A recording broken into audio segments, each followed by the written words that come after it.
السلام عليكم ورحمة الله وبركاته. بسم الله والحمد لله والصلاة والسلام على رسول الله وعلى آله وصحبه أجمعين.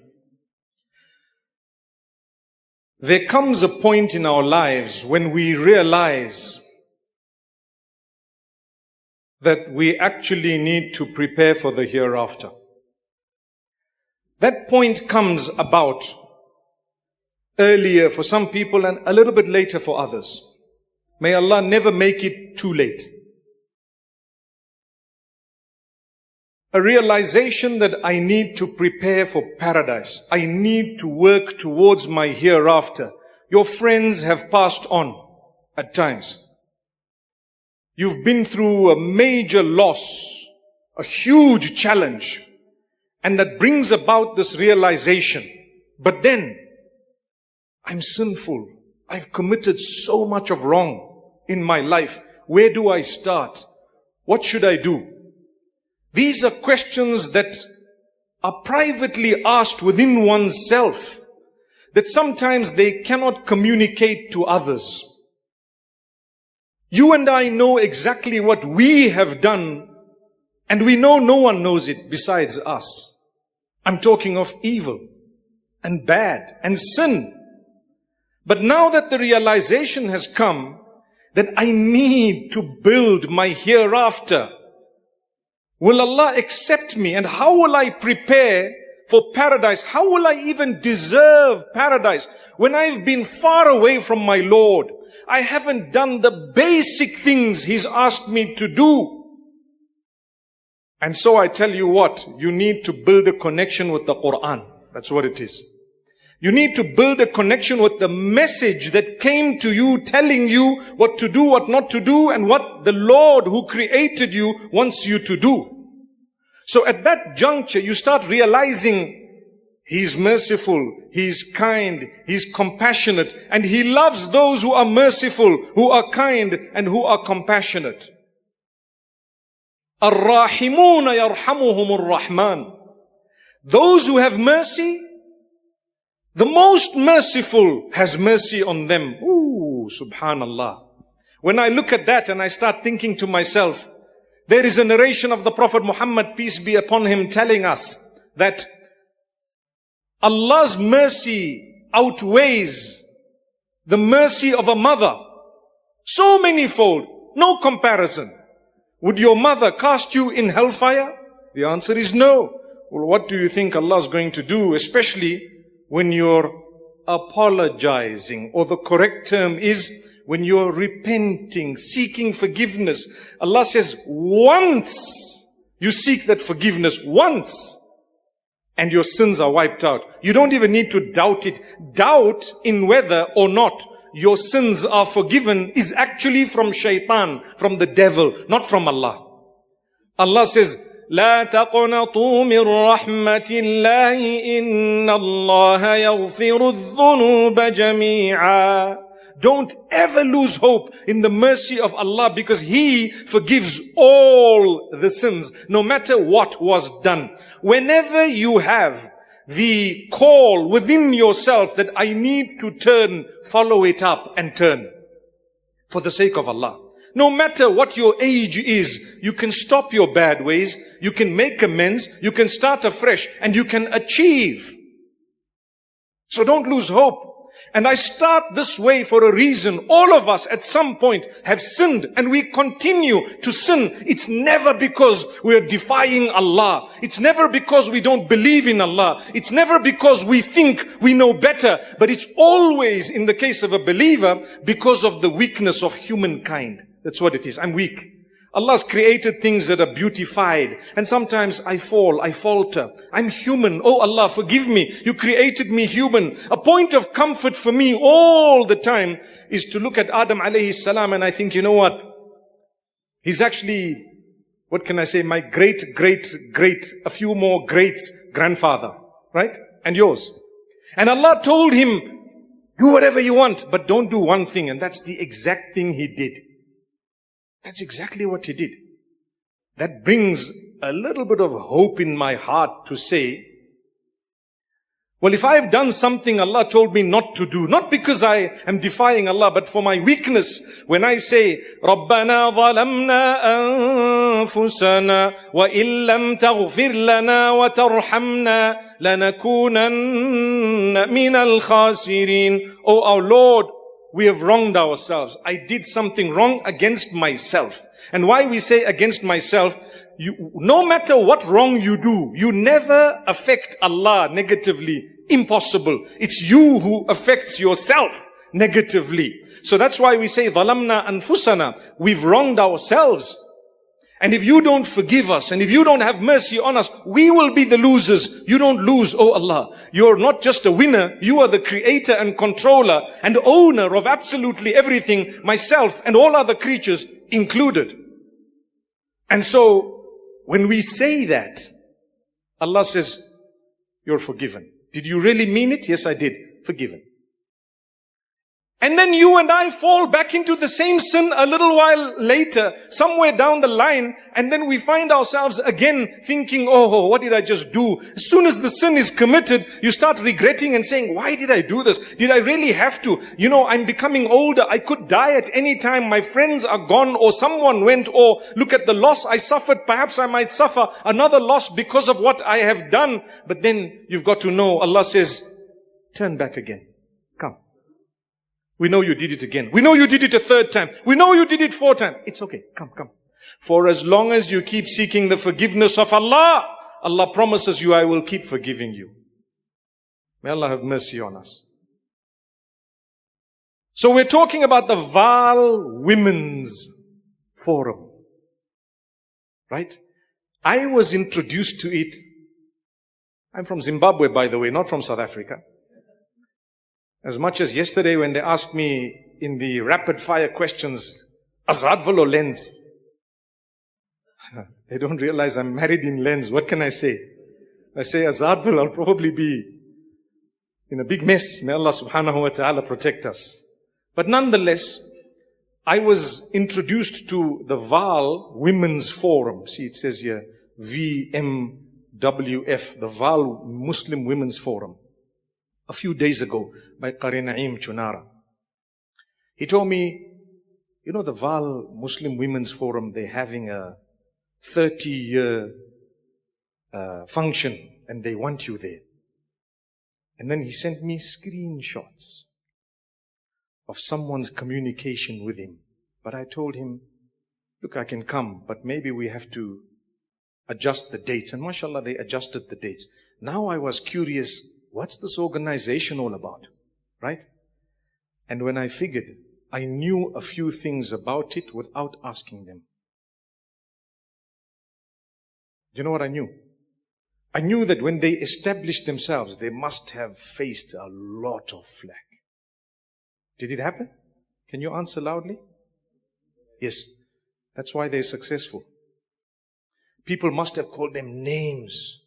Deviated, astray, anti-Muslim, liberal, whatever else. All these names are actually Shaitan's way of trying to divert you from your work. And it's Allah's way of testing you if you're worth the work or not. Some might have actually, because of that pressure, stepped away. They lost out. The train continued. Any good work you want to do for the sake of Allah, just like every single prophet of Allah, if you have not faced challenges and accusations, that's not good work. It's not good work. I know you might think, how did you say that? Because the Prophet Muhammad, peace be upon him, the best of creation, the most noble of all prophets, who came only with goodness. وَمَا أَرْسَلْنَاكَ إِلَّا رَحْمَةً لِلْعَالَمِينَ. We have sent you only as a point of mercy to entire creation. Look at the challenge he faced. When he came and he told the people to do good, to stay away from bad, they accused him. And he said, this is how the prophets are tested, and then those who are doing the work of the prophets one by one. So you have to have faced challenges. Number 2, I can tell you about this forum without even asking them. After having faced challenge upon challenge, they started realizing growth upon growth. Am I right? Yes. To the degree they must have become relatively independent and a force to be reckoned with against all odds. And to this day, the people who want to chirp are chirping against it. And to this day, the work is growing and continuing. Look at this function here. MashaAllah. When there is a flood and there is a storm or a tornado, the bird that is actually interested in putting up a nest continues to take one straw at a time. While everything is against this bird, in a short time, the nest is up and everybody is safe high up. That's what it is. If you ask me in my field, I used to want to advertise for events and programs in South Africa in particular. And then I realized, you know what? Other people do it for me. That's it. Who does it for you? The detractors. They let people know there's a program in Roshni, Val women. They don't realize every single time they have negatively said, don't go, don't support. They actually simply letting people know, oh, there's an event. I'm going. They wouldn't have known had it not been for them. So never ever answer your detractors. We're busy working. Don't ever look to the side to say, no, it's actually like this. It's actually not like this. You people don't have it. Who says we don't support Palestine? And who says that we don't believe in so and so? And who says we've ever said that? May Allah subhanahu wa ta'ala forgive us. We can go upon accusation one after the other. The reality is there's no point in responding. If they wanted a response from you, Val Muslim Women's Forum, they would have respectfully and quietly come to you. But because they made it in public, it shows they're jealous. Nothing else. If they could, they would want to snatch the work away from you. So please, never let anyone detract you. Let's grow. And let's grow together. Allah puts it only in the hearts of those whose money He wants to use in a cause, to donate in that cause. The train will continue. When the haram was being built, I know of someone who told me that my father owned a property here. And when they came, he said, this is for the sake of Allah, we're giving it to the haram. They were offered 3 or more times the value of the building. And they said, you know what? We're giving it.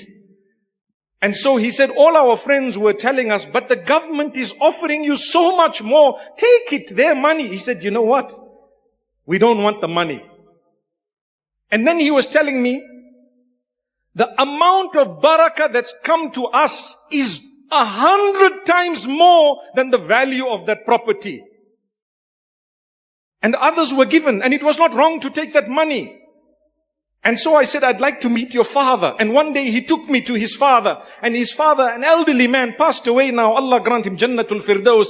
He said to me, you know what? Remember one thing. It's only when Allah puts it in your heart to do something that you will be accepted to do something good. Otherwise it won't. How many wealthy people are there? And how many will not give you a penny? They will make you sing for 1 rand in order to help a dying person with a bottle of water. But the man is a trillionaire in Zimbabwe dollar terms. They won't even give you 1. They make you sing for it. And another guy who's barely got anything comes and says, write my 10,000 rands every month, inshallah, for the rest of my life. Am I right? And nobody would believe, you see this guy who's hardly doing well, he's actually one of our strongest supporters and biggest donors. What happened here? Allah wants the poor person's sustenance to come through another man. So Allah gives the other man before the poor person because he has pledged. That is the benefit of pledging. When you pledge something, even when you don't have it, the hadith says the best charity is the charity that is given when you yourself are fearing personal poverty and you're still saying, let me give someone else. The Sahaba radiallahu anhum gave their lives for a glass of water. You may or may not know that incident. With us, the wealthier we become, we either become more generous or in our lingo, stingy. That's what it is. You see people amass a lot. MashaAllah, we're happy for you. My brother, we're so excited for you. My sister, we're so happy for you. Two things you need to do. Number one is keep yourself humble. And number two is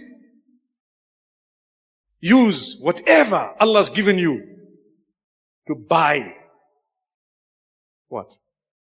Your Jannah. That's why I started the way I started. To say there comes a realization that I need to build for Jannah, but I'm so sinful, what should I do? Well, firstly, look at the gifts Allah has blessed you with. That's what you and I need to do. What did Allah give me? Allah gave me good health. So let me use it. To do what? To put a payment down for paradise. Those of us who have taken a loan, inshallah we're hoping a Sharia compliant loan, to buy a house. What happens? Every month you have to pay. You work hard and you make a payment every month. Because you want that house to be free and to be said that this is your house. Every month you make a payment, you make sure you get to that figure and you put it down. Guess what? Every day, ask yourself, today, what did I do to pack away the amount I need in order to have my own palace in paradise? What did I do? So you say, against all odds, I put a scarf on my head. I'm talking of the sisters. For example, it's not easy. Look, we're living in an environment where it's become so difficult sometimes to be a practicing Muslim. We're lucky. In our country here in South Africa and in these suburbs that we have a greater Muslim population and we don't really have persecution of Muslims. But globally, and I travel a lot, I notice in countries it's becoming more and more difficult because people look at you in a bad way. They harm you, abuse you, judge you, and so much more. So you have different categories of people. Those who will not compromise their connection with Allah and face persecution in the face of it, just like the prophets did and the others did. For them is a great reward. And those who say, well, it's okay, no one's looking. No one's looking? Well, it's a weakness of humankind, isn't it? Today is a day, I'm telling you, my sister, my beloved brother, you have a bad habit, cut it out. It's okay. You know you got to get something done and you're not yet doing it, start it. You don't know how long you're going to live for. It is an invitation that Allah gives you through your heart. You start feeling an inclination, let me do something.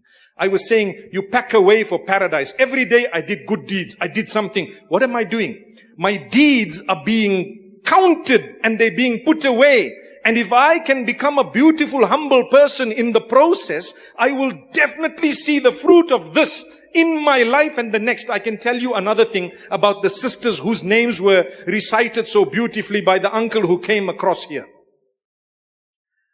Every single one of them, as much as they may have sacrificed, Allah has blessed them with certain barakah and blessings in different aspects of their lives or their family members or children, grandchildren's lives in a way that is priceless. No money would ever buy that type of barakah. That's what they have.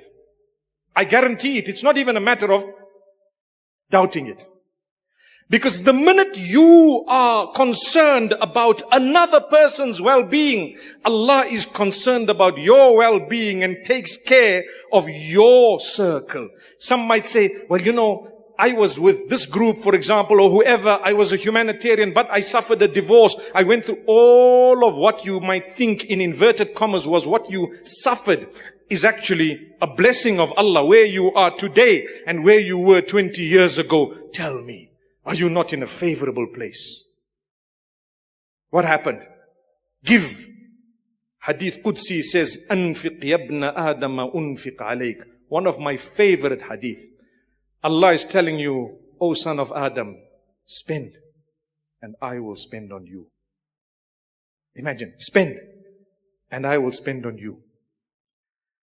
It should be a click of a finger for Roshni to raise 1 million rands tonight for this foundation. Click of a finger in Roshni. I promise you, click of a finger. If we pledge, and I know this is not a fundraiser, but trust me, from what I've learned about this forum, they've been through so much. And those who survive against all odds are the real workers in the field that they are operating in.